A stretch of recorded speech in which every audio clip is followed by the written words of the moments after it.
더마카와 함께 시선 집중의 문을 열겠습니다. 어서 오세요. 네, 안녕하세요. 더마카입니다. 이길자님이 촌철님들 오늘 날씨가 정말 좋습니다. 날씨만큼 기분도 짱 되세요. 라고 올려주셨습니다. 아직은 좀 춥던데요. 아침에 나오는데. 그래도 어젠 햇살이 굉장히 쨍하고 좋던데 그 날씨를 좀 기억하시면서 오늘 옷차림을 아침에는 든든하게 그리고 몇 개 벗을 수 있는 옷으로 입으셔야 될 것 같아요. 그러니까요. 일교차가 큽니다. 감기 조심하시고요. 네, 우종남님. 시골 생활 15년 차 아직 냉이를 잘 구분 못합니다. 제 눈에는 냉이랑 민들레가 비슷해요. 그래서 오늘은 만만한 고사리 꺾으러 갑니다. 비가 온 후라 쑥쑥 자랐을 거예요. 김종배의 시선집중에 귀 활짝 열어놓고 커피부터 한 잔 내립니다. 저는 시골에서 나고 자랐지만 모든 게 그냥 저한테는 식물입니다. 아하. 네, 그래도 고사리는 구분하시네. 그게 어디예요? 네. 특이하게 생겼잖아요. 소나무하고 아카시아 나무는 구분합니다. 아이고, 예, 잘하셨네요. 네. 그래도 입에 들어가야 되는 거, 들어가면 안 되는 거 이런 건 좀 구분할 줄 알아야 될 텐데. 쑥은 알아요. 쑥. 예. 맛있는 맛있는 건 아시네요. 쑥떡 먹고 싶다. 도다리 쑥국. 예. 봄에 먹어야 되는 거잖아요. 그러니까요. 네, 그리고 까루님이 세월호 참사가 일어난 지 10일쭉이 되는 날입니다. 국민 안전의 날이기도 하죠. 전 국민이 가슴이 미어지는 날이기도 합니다. 세월호 참사 잊지 말고 기억해야 합니다. 라고 올려주셨고, 박정아 님도 오늘이 세월호 10일쭉이라는데 우리는 왜 그때처럼 혼란스러운 세상에 살고 있는 걸까요? 오늘은 마음이 참 무겁기도 합니다. 이런 날일수록 시선 집중합니다. 라고 올려주셨고, 많은 분들이 세월호 11주기를 기억해서 올려주셨어요. 관련해서 이 뉴스부터 전해드리겠습니다. 세월호 11주기 재난안전인식조사가 실시가 됐습니다. 동아대학교 대학원 재난관리학과 그리고 긴급대응기술정책연구센터가 공동으로 조사를 해서 어제 그 결과를 발표를 했는데요. 44%가 대형 사회 재난으로부터 안전하지 않다. 이렇게 응답을 했다고 합니다. 불안해한다는 이야기 되겠습니다. 그리고 안전하지 않다라는 응답자들이 안전에 대한 책임이 누구에게 있는지 이거에 대한 조사도 했는데요. 중앙정부에게 책임이 있다는 게 31.1%, 대통령에게 있다가 26.4%였다고 합니다. 중앙정부를 지휘하는 게 대통령이니까 같은 범주에 놓고 봐야 되는 거 아니겠습니까? 이 조사 결과를 보면서 저는 12.3 비상계엄을 떠올렸습니다. 12.3 비상계엄은 재난일까요? 아닐까요? 사회재난이라고 하는 개념은 자연재해에 대비되는 개념으로 씁니다. 따라서 그 사회재난이라는 개념의 그 넓은 범주에 놓고 본다면 대통령에 의해서 발생했던 12.3 비상계엄의 국면도 사회재난에 포함이 될 수 있다라고 하는 게 저희 개인적인 생각입니다.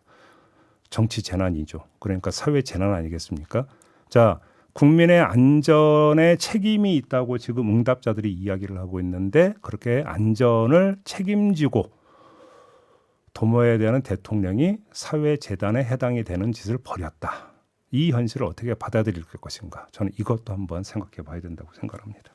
네, 많은 촌철님들이 재난 맞다. 12.3 내라는 재난이다. 이렇게 좀 올려주고 계시고 8672님 세월호 11주기 변한 것은 없는데 세월만 변했네요. 그날의 기억은 오늘 아침에도 선연합니다. 라고 올려주셨고 박영환님도 세월호 잊지 않았습니다. 잊지 않겠습니다. 라고 올려주셨는데 국민들은 잊지 않는데 저 윗분들은 잊고 계신 게 아닌가 이런 생각을 가끔 하게 됩니다. 네. 제이비타임즈 주목할 다음 뉴스는요? 어제 국회 본회의에서 이완규, 함상훈 두 헌법재판관 후보자 지명 철회 촉구 결의안이 통과됐습니다. 국민의힘 의원들이 퇴장한 가운데 재석 의원 168명 전원의 찬성으로 가결이 됐는데 하지만 결의안은 구속력은 없지 않습니까? 말 그대로 촉구만 할 뿐인데요. 결국 관건은 헌법재판소의 결정에 달려있다. 이렇게 봐야 되겠습니다. 헌법재판소는 어제 평의를 진행한 데 이어서 오늘도 평의를 갖는다고 합니다. 자, 여기서 헌법재판소의 이런 움직임이 무엇을 뜻하는 건지 이걸 좀 짚어봐야 될 것 같은데요. 문영배 이미선 재판관이 퇴임하는 18일 이전에 효력정지 가처분 신청에 대한 인용 여부를 결정 내리려는 움직임으로 봐야 한다. 이거는 다들 이야기를 하고 있습니다. 자, 이 점에서 2차 포인트가 추출이 되는데요. 문영배 이미선 재판관이 퇴임하더라도 7명의 재판관으로 찬찬히 뜯어보고 결정을 내려도 됩니다. 그런데 어제에 이어서 오늘도 평일을 이어간다. 이건 뭘 뜻하는 것이겠습니까? 2명의 재판관이 퇴임하기 전에 결정을 내리겠다. 이렇게 봐야 되는 거 아니겠습니까? 왜 이런 말씀을 다시 드리느냐. 2명이 퇴임해도 7명이니까 의결할 수 있고요. 특히나 가처분권의 경우에는 재판관 5명의 동의만 있으면 인용이든 기각이든 결정을 할 수 있습니다. 무슨 이야기냐? 문영배, 이미선 2명의 퇴임이 결정적 변수는 아니라는 겁니다. 그런데도 평일을 연달아 이거는 퇴임 전에 결정을 보겠다라는 이야기가 되는 거고요. 그러면 문영배, 이미선 2 재판관이 평결에 참여를 한다면 이게 뭘 뜻하는 것일까? 이것은 설명 안 해도 아시겠죠. 자, 이 문제는 이 정도로 정리를 하고요. 한덕수 대행과 관련해 재미있는 기사 하나가 있길래 이 기사를 한번 좀 뜯어보도록 하겠습니다. 오, 재미있는 기사라고요? 기대가 되는데 어떤 내용인가요? 파이낸셜 뉴스가 어제 내놓은 기사인데요. 한덕수 대행의 대선 출마선 배경을 아주 색다른 시선으로 진단한 목소리를 전했더라고요. 기사의 한 구절이 이렇게 돼 있습니다. 복수의 정부 관계자에 따르면 한 대행이 출마를 결심할지 여부를 떠나 현재는 트럼프 정부와의 협상에 차기 대권 가능성을 활용하고 있다는 전언이다. 이렇게 돼 있습니다. 오, 이게 활용이 된다고요? 자, 이게 무슨 의미냐?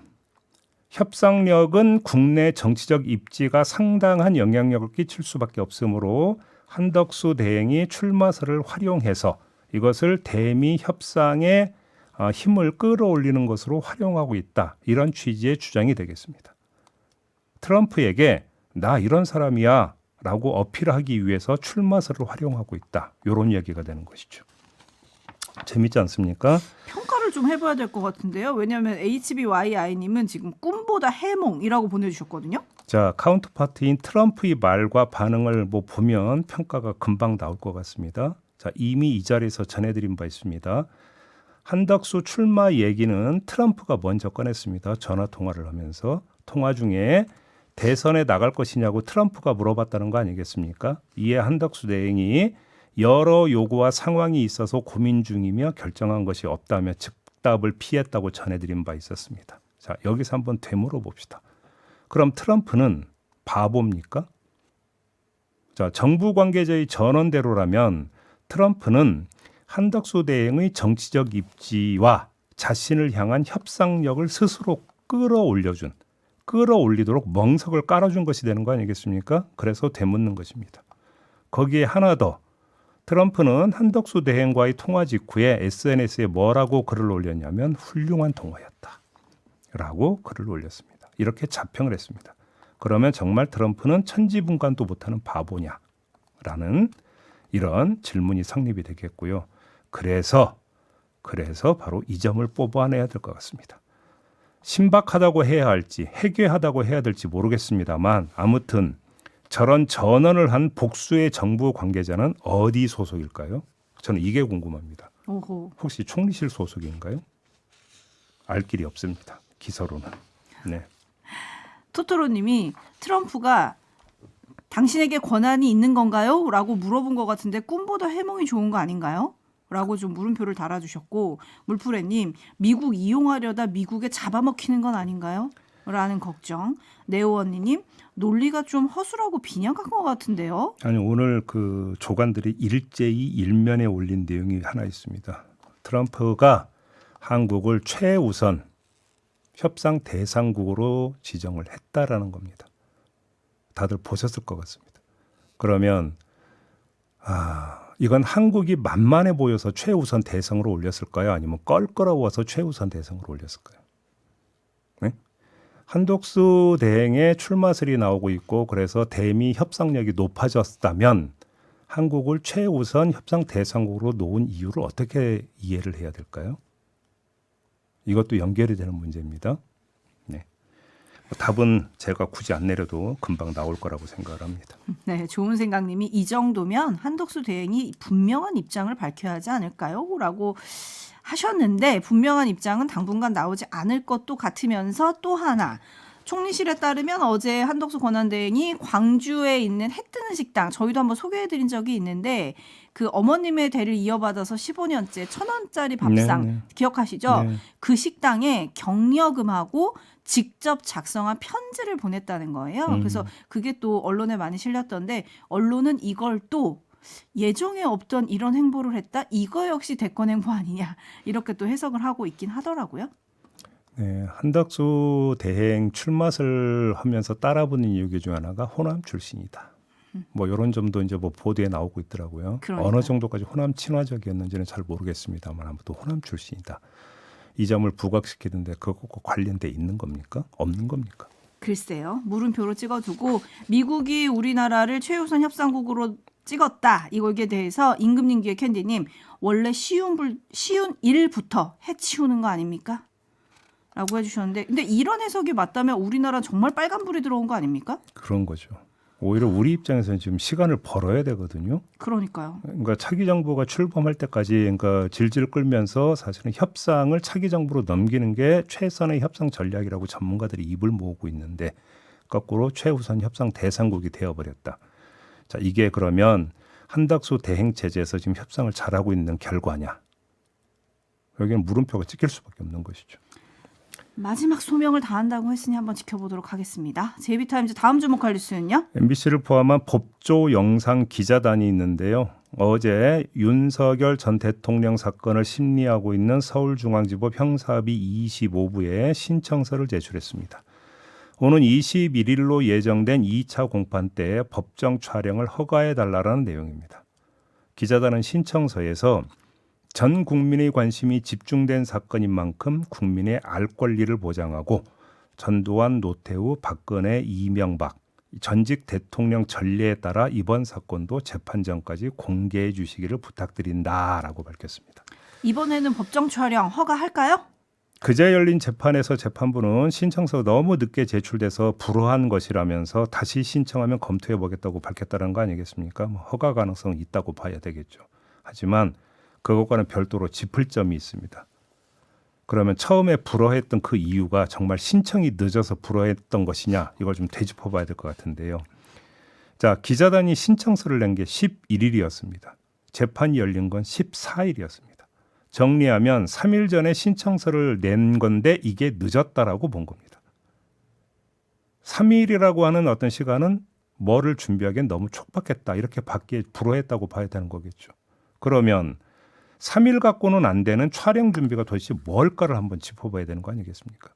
아니 법정에 조명을 설치합니까? 아니면 카메라 기자들과 들어서 단상을 설치하는 겁니까? 그거 아니잖아요. 그러면 재판부 입장에서 3일이라는 여유를 가지고는 도저히 시간이 너무 촉박해서 뭐를 준비를 못한다라고 하는 그게 뭐냐라는 것에 대해서 대답을 해야 되는 거 아닙니까? 재판부. 저는 눈 씻고 찾아봐도 못 찾겠습니다. 그래서 물어보는 건데요. 결국 그렇기 때문에 윤석열 전 대통령 측 눈치를 본 거 아니냐라고는 지적이 나오는 거 아니겠습니까? 그런데 이번에 또 태세 전환에서 만약에 허락을 한다? 그러면 그건 또 뭐겠습니까? 그 눈치 본 결과에 대한 비판 여론이 비등하니까 이번에 여론 눈치 본다. 이렇게 또 이야기가 나오는 거 아니겠습니까? 무슨 이야기가 되는 거냐? 왔다 갔다. 여기저기. 눈치 보고 있다.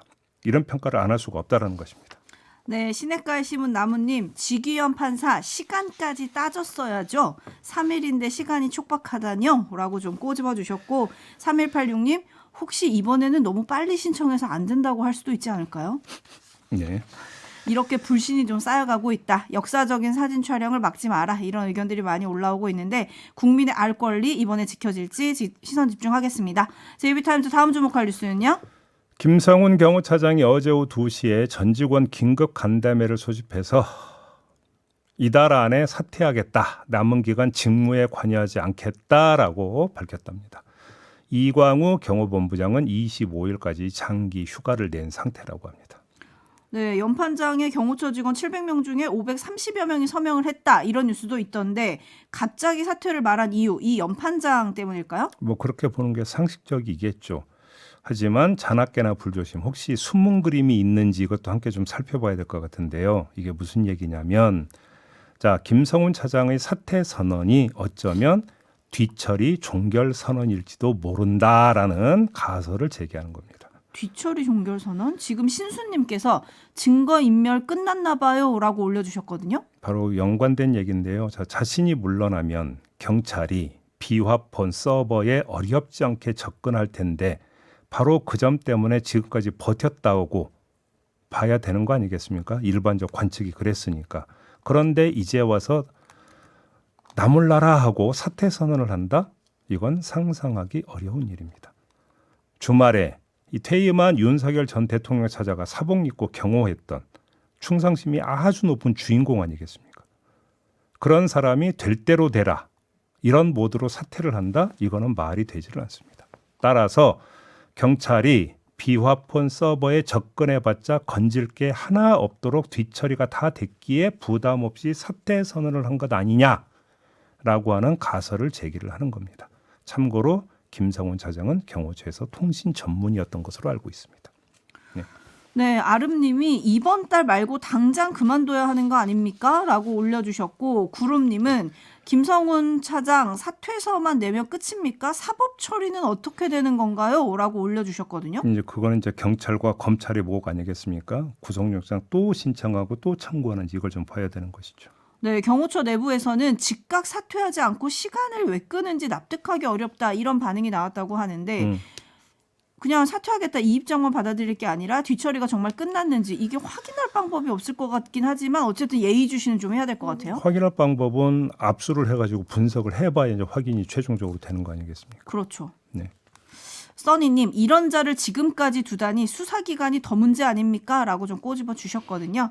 발빠르게 움직이는지 시선 집중하겠습니다. 제이비타임즈 다음 주목할 뉴스는요.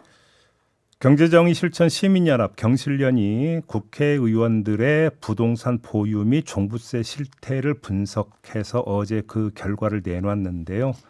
전체의 약 20%에 해당하는 60명이 종부세 납부자인 것으로 나왔다고 합니다.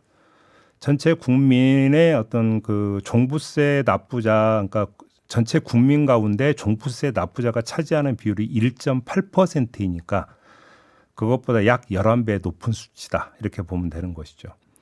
특히 2023년 이전에 종부세 과세 기준을 적용하면 종부세 대상자는 82명, 약 27%로 늘어난다고 하는데요. 왜 2023년이냐?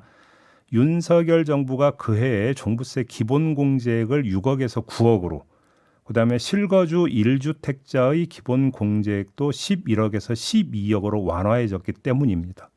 그렇기 때문에 2023년 이전 기준으로 하면은 국회의원 가운데 종부세 납부자 비율이 더 올라간다 이런 이야기가 되는 건데요. 또 지난 3월 기준으로 의원들의 평균 재산은 42억 8,547만 원이었고 이 가운데 45.57%인 19억 5,289만 원이 부동산 재산인 것으로 나왔습니다.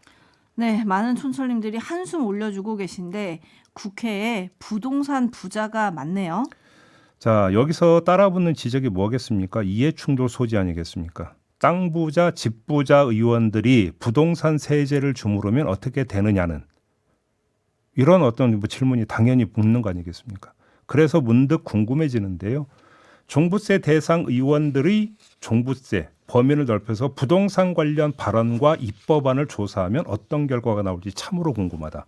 그리고 그 이전에 이 의원들이 종부세 관련 상임위원회에 속해 있는지 아닌지도 좀 확인이 필요하다. 이 말씀까지 함께 드리도록 하겠습니다. 그러니까요. 상임위는 좀 꼭 좀 따져봐야 되는 거 아닌가 이런 생각이 들긴 하는데 네. 데이지님 이래서 종부세 개혁이 되겠습니까?